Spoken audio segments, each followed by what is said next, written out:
every person that just sparred, all y'all missed a beautiful opportunity to do a takedown. Pay attention, guys, please.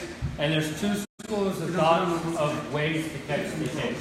Okay, so he does a lead leg roundhouse to my ribs, right? So one school of thought is to catch like this. Okay, certain rules don't allow it, but MMA and mixed martial arts do. You can hook it like this. Okay. The other school of thought is when it comes here, underneath. Okay. Either way you do it, it's fine. But what you have to do is when they throw it, you catch right there. And then now you're here, and you can land your strike. And in jiu-jitsu, you can do what's a heel hook right here, and you can step over the leg and then attack the ankle. So that's one thing y'all missed a lot. They would land right on your arms, and a lot of y'all would do that. Y'all let it land and then get back, or y'all would like that. Instead of, if you're not going to catch it, fine. It comes, it lands, come in and land, or catch it, take down, land the punch. Okay? So that's one. Another, who was it? He tried to do a hip toss. Okay? When you do a hip toss, okay, especially when you're in traditional gis, okay, judo was taught in traditional gis, okay? So in traditional gis, what you do is you grab here. I'm going to take these off for a second. Okay, so you grab here, and see how I grab a nice hold of it right here? Without gi, you just cup the back of the arm, and you do what's called an underhook and grab the shoulder. Okay, but in gi, you grab here, and you can grab here, or grab the armpit. So like that. And what you're going to do is you don't want to get here. This is where he was, and he's having a hard time. See how you feel you can pull me back, right? Okay. Whereas if I'm here,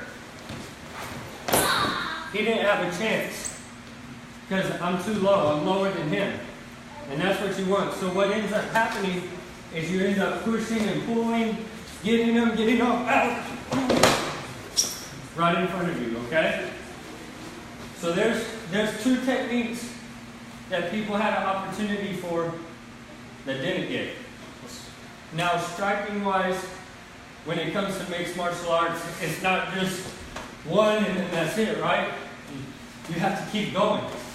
You have to combo. I mean, sometimes you get lucky. You know, Conor McGregor did the counter punch and knocked out Jose Aldo, right? But that's not every fight. Sometimes people throw punches and it just keeps going. So when you're striking, think of angles. A lot of y'all, when someone's coming forward, this is all you did. You just kept going back, right? Well, angle out. So they throw a front leg. See? I went to the side. My front foot almost stayed exactly where it was at. He threw it. Boom. Right there. Okay? And that's staying more traditional karate. Now, like Muay Thai, what they do, go front leg kick. And they throw a leg kick or something. Or they stay and they scoop it, what's called a scooping. So he throws it again, scoop, throw your knee, throw an elbow. There's so many other facets. So they're in close, they're coming with punches. Boom, boom. Y'all are stepping back like this, right? Instead of do that, slip. Do what's called a slip.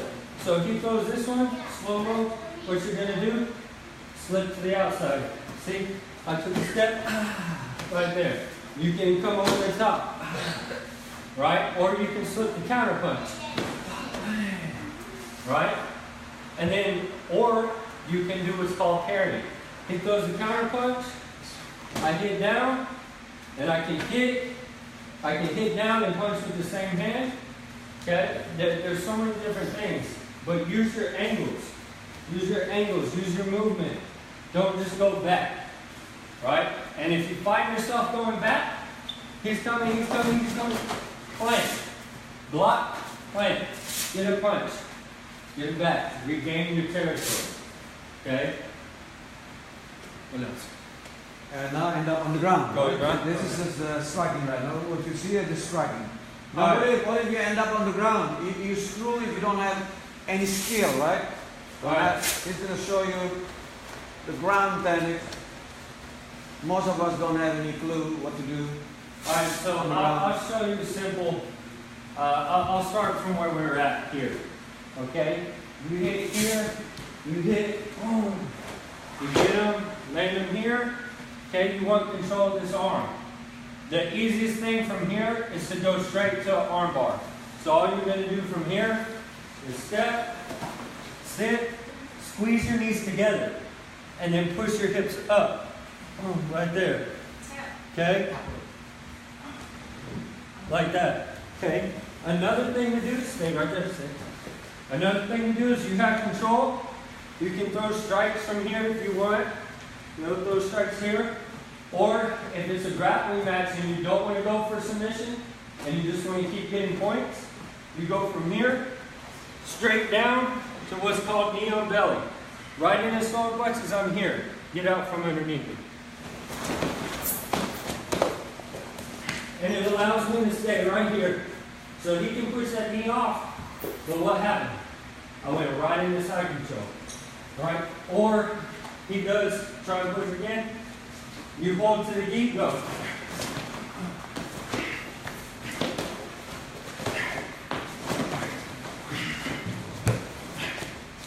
Who's going to get tired faster?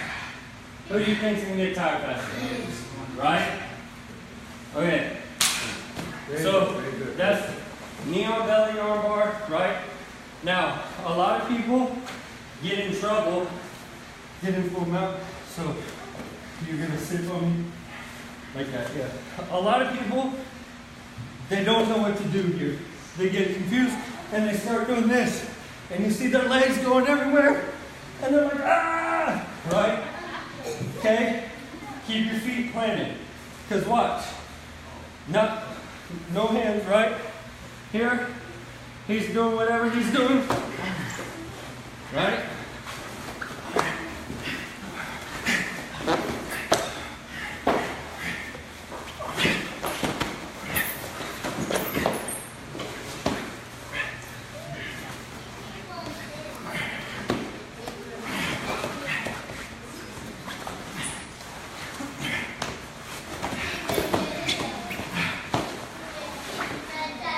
So you see what I do to get him on. Use your hips, right? So I didn't use my hands because I wanted you to see what I did with my hips. Now, when you use your hands, you can trap them. Okay? So you want to pick an arm. So say you've thrown punches. You're blocking. Okay, I pick this one. I control it. Right? I want to go to that side. Trap that foot. I'm going to hip up. And I'm going to hit under the shoulder. So I'm going to be here. And I'm just going to hit. And pull in. Now I'm on top. Okay? So you see, when it comes to ground fighting, there's 3 keys. Head control, which is neck control, hip control, and wrist control. Right? You control those 3 things, you control that person, right? Okay? Because if they can't move their hips, they can't move their neck, and they can't move their wrists, they can't do anything. Okay? So think of each time you're on the ground, okay, how can I gain control? How can I nullify his wrist? So when he was in my guard, so this is called guard right here. This is full guard. This is half guard, right? Right, when I'm on bottom. Okay, half guard and then full guard. Okay, now this is an open guard, right? You can play it so I can get a submission, but closed guard, he can't go anywhere. Now I have control of his hips, right? Now I can control his wrists, or I can control a wrist and can control his head. Posture up. Boom, right? Or if it's no gi, meaning we have no gi, straight MMA style, you grab the back of the head, pull it here. Now sit up. See? Right there. Okay? Now, gi allows you to do a lot of different things. Like you can come here, grab here, pull him down. Moment he goes back up, he wants to posture up. You can go to the other side, grab. Now you're gonna roll in and pull. That's called the X choke, right? Creating an X, you're rolling it to you, and then you're pulling your elbows out. And it cuts off blood circulation, okay? Then you have choke where you come around, you come here, grab the gi from this side, and you pull and choke him out with his own gi. So the gi allows you so many different things. Like here, I can control his arms, whereas when it's no gi, I'm grabbing his wrist and it's easy to pull your wrist out, right? I have to really, especially when you're slippery. Whereas with the gi, doesn't matter how wet you get, I have the gi, right? All right, so one of the options you saw me